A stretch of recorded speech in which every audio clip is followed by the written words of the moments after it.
हाँ तो बच्चों, आज हम बीए पार्ट फर्स्ट की इस क्लास में, ऑनलाइन क्लास में, राजनीति विज्ञान के मूलाधार वाली किताब का जो पहला पाठ है उसके बारे में बताएंगे। पहला जो पाठ है वो इस प्रकार से है कि राजनीतिक विज्ञान को दो हिसाब से समझने की कोशिश की जाती है। एक राजनीतिक विज्ञान का परंपरागत उपागम, दूसरा आधुनिक उपागम।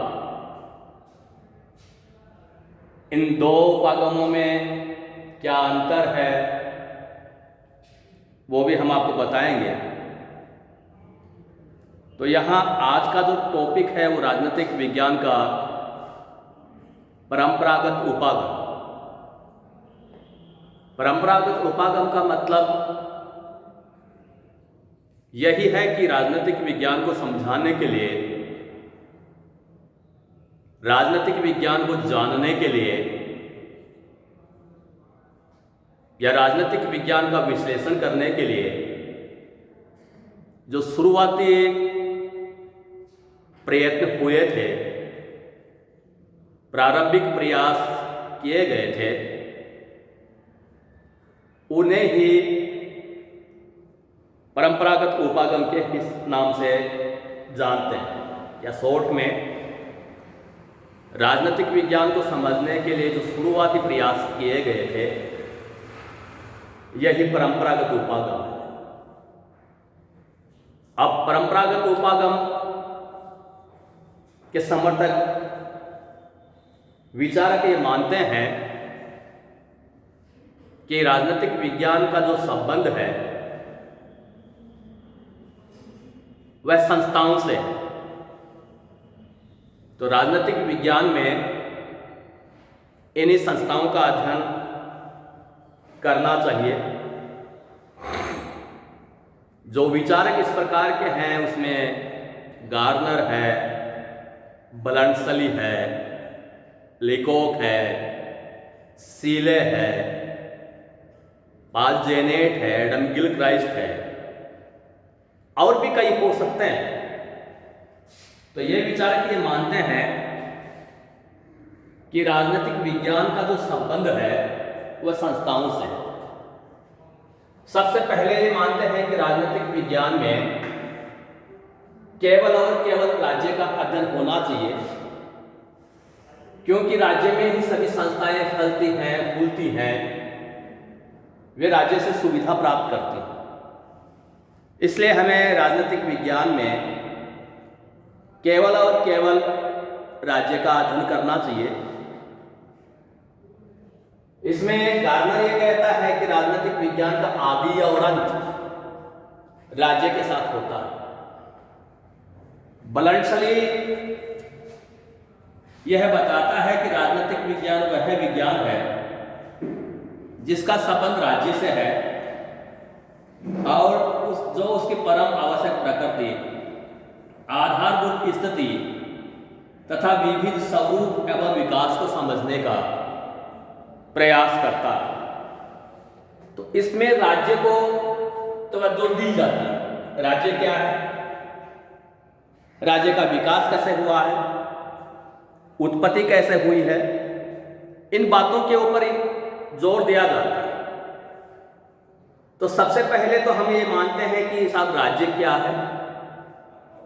तो राज्य जो होता है उसके चार विभिन्न लक्षण होते हैं। ये जो मैंने चार लिखे हैं, निश्चित भूभाग, जनसंख्या, सरकार और संप्रभुता, अगर किसी संस्था में इन चारों विशेषताओं का समावेश हो तो हम कह सकते हैं कि साहब ये राज्य है। और इन चार में से अगर एक भी विशेषता नहीं है तो इसका मतलब है कि वह राज्य हो ही नहीं सकता।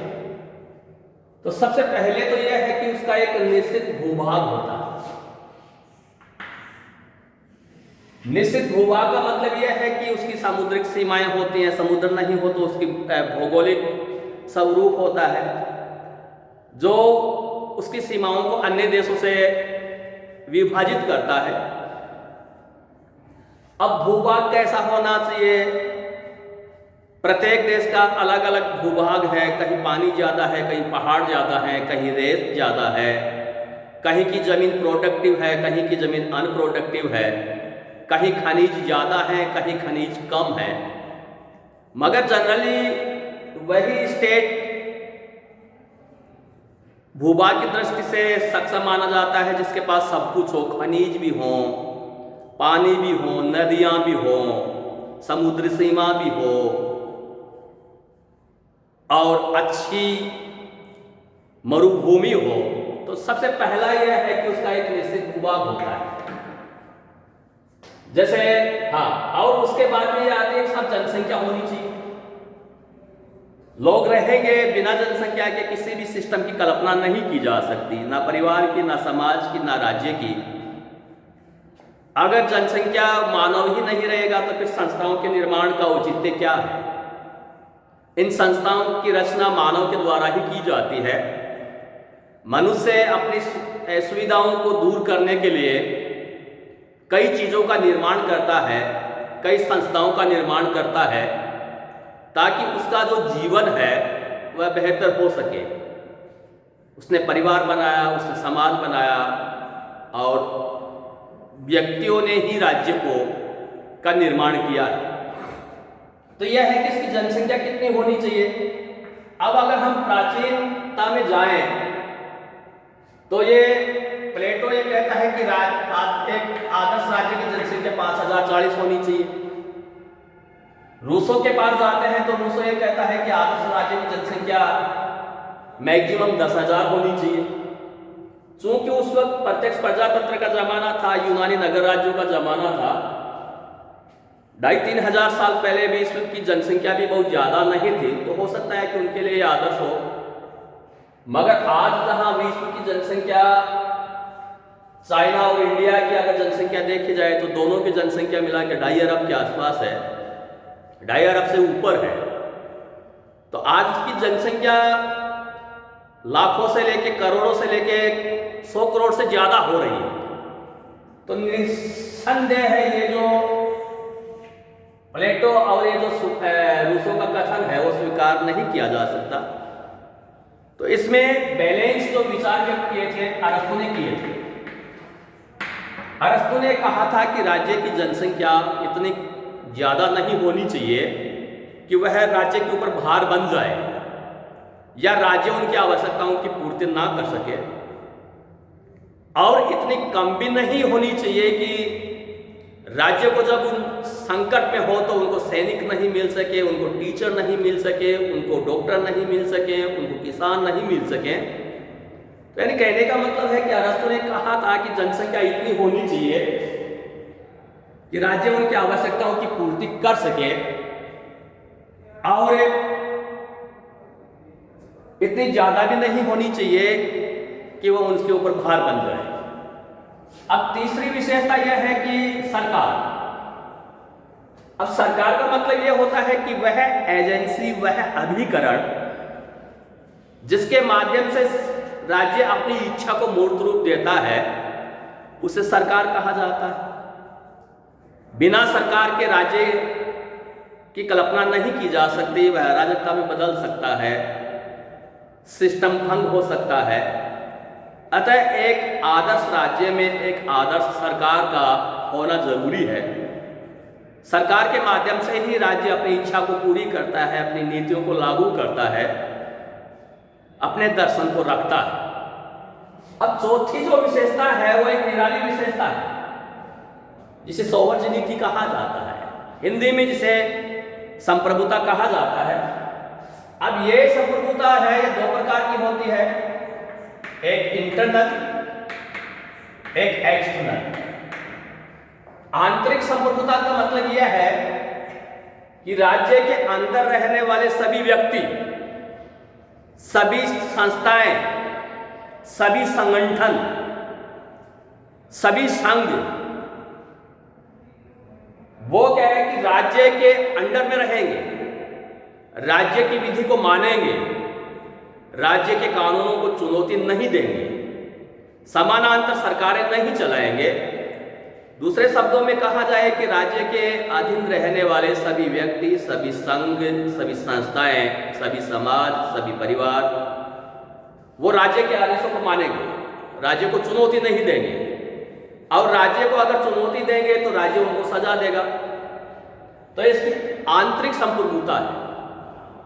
अब मैंने दूसरी संप्रभुता एक्सटर्नल संप्रभुता बताई है।